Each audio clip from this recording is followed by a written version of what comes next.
Hello বন্ধুরা, তোমরা সব কেমন আছো? আশা করছি ভালো আছো, সুস্থ আছো। তোমাদের ভালোবাসাতে আমরাও সবাই ভালো রয়েছি। রিঙ্কু বুলাকে তোমাদের স্বাগত জানালাম আর জানালাম অনেক অনেক ভালোবাসা।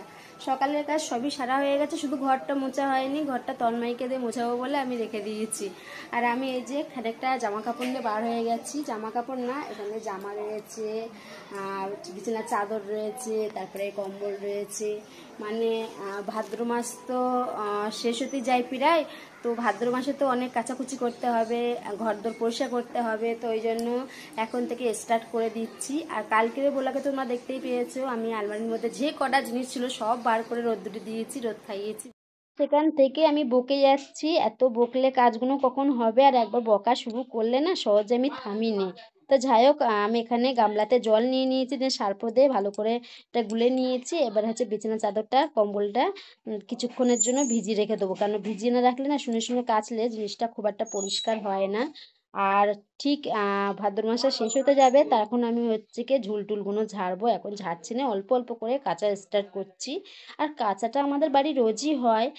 কেন, নিত্যদিন হচ্ছে তোমাদের দাদা কাজে যায়, আর সেটা ড্রেস টেস এনে বাড়ি ফেলে রেখে দেয়, সেগুলো আমার প্রতিদিন কাচতে হয়। আর তার সঙ্গে বাকি জিনিসগুলোও কেচে নিই।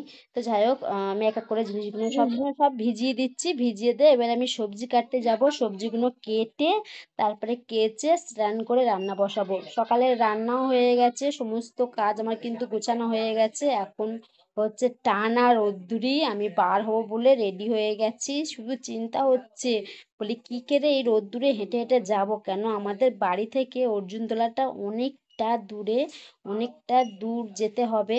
তো এই টানা রোদ্দুরে না ছাতাটাও কোনো কাজে লাগছে না, কেন এত রোদ পড়েছে আজকের, আর এত গরম পড়েছে, কিছু ভালো লাগছে না। কিন্তু কিছু করার নেই, যেতে তো হবেই। আর রাস্তাটা পুরো ফাঁকা, দেখতে পাচ্ছ তোমরা। আর এই দিদি ভাইটা এই আম গাছের নিচটায় বসে রয়েছে, কেন এই জায়গাটা বিশাল ঠান্ডা। আমিও কিছুক্ষণ এখানটায় বসেছিলাম। কেন বলছি, সাইডে পুকুর রয়েছে আর আম গাছ রয়েছে অনেকটা, ওই জন্য। তো আমরা যে কাজের জন্য রওনা হয়েছিলাম সেই কাজটা আমাদের হয়ে গেছে। এবার কিন্তু আমাদের বাড়ির দিকে আসছি, মানে সেই রাস্তাটা ধরেই কিন্তু আমরা আসছি। কেন, আমাদের বাড়ির পাশে না, বলা ভুল হচ্ছে, আমাদেরকে বাড়ি থেকে কিছু দূর আগিয়ে এখানে একটা প্রোগ্রাম ছিল, ওই প্রোগ্রামটা সেরে বাড়ি চলে এসেছি। তারপরে বাড়ি এসে দেখলাম বাড়িতে কিন্তু কেউ নেই, কেন আজকে হচ্ছে শিক্ষক দিবস। তন্ময় সকালবেলা স্কুলে গিয়েছিল, বাড়ি এসতে কখন আমি জানি না, আমি বাড়ি থেকে তো বার হয়ে গিয়েছিলাম। তারপরে সন্ধেবেলা তন্ময় যেখানে পড়তে যায় সেই কাকার বাড়ি আজকে কিন্তু ছোটোখাটো, মানে একটা প্রোগ্রাম মতন হবে।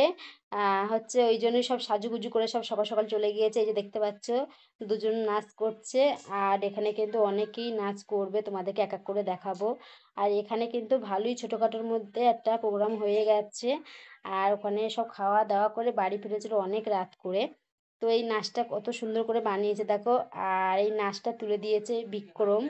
তো শুধু এদের নাচ না, আরও কয়েকজনের নাচ তুলে দিয়েছে। তো তোমরা এক এক করে দেখো, ভালো লাগলে কিন্তু লাইক কমেন্ট করে শেয়ার করে দেবে জিনিসটা। তো যাই হোক, এই নাচটা গানটা আমি দিতে পারছি না, কেন ফেসবুকে জানোই তো কত রকম প্রবলেম দেখা দেয়। ওই জন্য আমার ফোন থেকে গানটা দেওয়া নেই বলে আমি কিন্তু সাউন্ডটা দেইনি। কিন্তু নাচটা হেভি সুন্দর হয়েছে, অ্যান্ড গানটাও কিন্তু খুব সুন্দর ছিল। তারপরে আমি অবশ্য যাইনি, আমি বাড়ি ছিলাম, আমি ফোনটা তন্ময়ের কাছে দিয়ে দিয়েছিলাম। আরও কিন্তু সুন্দর সুন্দর জিনিস এখানে হয়েছে, কিন্তু সেগুলো কেউ ভিডিও করে দেখাতে পারেনি, কেন সবাই তো মানে ঝাঁসেই কাজে ব্যস্ত ছিল সবাই। মানে আনন্দর মধ্যে একদম কি বলবো, মানে ভালোভাবে শিক্ষক দিবসটা পালন করেছে সবাই। তো বাড়ি ফিরতে ফিরতে বললাম তো অনেক রাত হয়ে গেছে। তো সবটাই তোমাদেরকে ভিডিও করে দেখাবো। সবটা পারিনি অবশ্য ভিডিও করতে, কারণ আমি যদি যেতাম আমি আবার ঠিক করে ভিডিওটা করতাম। কিন্তু ওদের দিয়ে ভিডিওটা করিয়ে নিয়ে এসেছি, খুব একটা ভিডিও করতে পারিনি। তো ওদের নাচটা হয়ে গেছে। তারপরে হচ্ছে আহ, এই একটা মানে দল, এগুলো একটু ছোটো ছোটোদের হচ্ছে আর কি, এরাও কিন্তু বেশ ভালো নেচেছে। আর ওদের হাতে বেশি একটা সময় ছিল না, দুদিনের মধ্যে ওদের নাচ তুলতে, আর দুদিনের মধ্যে ওদের প্র্যাকটিস করতে হয়েছে। তো যতটা করেছে ওরা ততটা অনেক অনেক সুন্দরভাবে নাচটা করেছে, অনেক ভালোও লাগছে দেখতে। পরে আসবে নৃত্য করতে সুমনা আর মল্লিকা। আর এই ব্লগটা করেছি আমি সেই শিক্ষক দিবসের দিনে। আর সেই ব্লগটা আমি আজকে ছাড়ছি, কেন আমার অনেকটা ব্লগ জমা হয়ে গেছে, কেন মাঝে মাঝে ব্লগ ছাড়া হয় না বলে। তো নৃত্যগুলো তোমাদের কেমন লাগছে বন্ধুরা দেখতে, অবশ্যই কমেন্ট বক্সে লিখবে। আজকের মতো রেখে দিচ্ছি।